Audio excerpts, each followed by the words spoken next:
another episode of the Aggie Books blog. Today I have another review for you.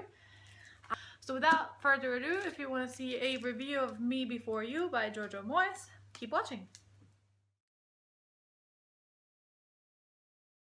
So this book is not normally what I would pick up because I know it's going to be a sad ending. I've read online about what it is, so I knew that it was going to be sad no matter what as I picked it up. But then I see that there's going to be a movie. There's already actually a movie, and one of my favorite actresses of this time is going to be in it, which is Emilia Clarke, and I've seen pretty much everything she's done other than Game of Thrones as well, so I know that this is going to be a movie that I'm going to go and watch in the theater.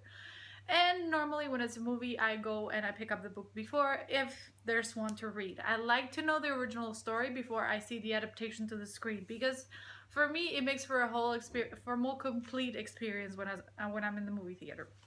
So I picked it up. I don't regret it, but I won't be picking it up again. It's not a book that I will double read, if you know what I mean. So the short premise of the book is that there is Will, and he's a bit of a daredevil. He is the kind of person that likes to throw himself out of planes. He skydives. He climbs Mount Everest. He loves to do things that would qualify him as a little bit of an adrenaline junkie. And you think this is the part where he has an accident, and you'd also think, well, if you did all this kinds of thing and you knew there was going to be a risk, then you had it coming. However, we're all a little bit wrong in there, and I count myself in there because I thought, well, if you're a daredevil, maybe that's where you did it. No, it was actually a run-of-the-mill accident, car accident, men versus car in the car one, that has now made him a quadriplegic, and he is confined to a chair and to the help of people to do the menial tasks that we're all used to do by ourselves because we have autonomy, and he doesn't anymore. Enter Lou. Lou is a girl who's just happy to be a regular girl. He hasn't come out of her city ever. She hasn't traveled. She only knows the, 3 blocks about her town. She hasn't even explored that very much. Having a castle right next door, she doesn't really go into it because it's there, so it's always going to be there. She, however, loses her job and the only financial security that she and most of her family has, being a strictly middle class, if not lower class family that depends definitely on her.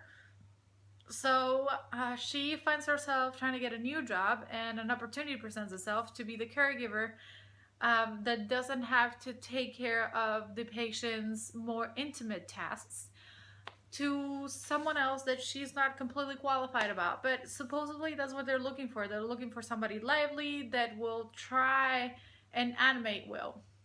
As it turns out, they already have a deal. Will wants to go to Switzerland and commit assisted suicide because it's probably the only place in the world that where it's actually not legal but permitted to a certain extent if given the proper documentation from the person that just doesn't want to keep living. So it's all very, very sad, with a little bit of a splash in here and there of happiness, of the brightness that the Lou's characters brings you, and you realize that she's doing it just because she's herself as much as she wants Will to die, because she finds that she actually likes his character. It doesn't matter if he's in a wheelchair or not. It doesn't matter if he's a quadriplegic or not. She finds ways to try and get to him on a personal level. So the whole book is all that. There's some romance involved, or as much as it can be, with the essence of the book being that he can't do what he used to do, and now he has to adapt to a whole new life that he doesn't want to because he doesn't think that's who he was. So if I were you, I would go ahead and grab a box of Kleenex if you wanted to watch the movie or read the book, because no matter how prepared you are, this book will punch you in the gut. I'll guarantee you that. It is a great book. It is very nice written. The dialogue is great. The pace of the book is great. I didn't find it boring at all.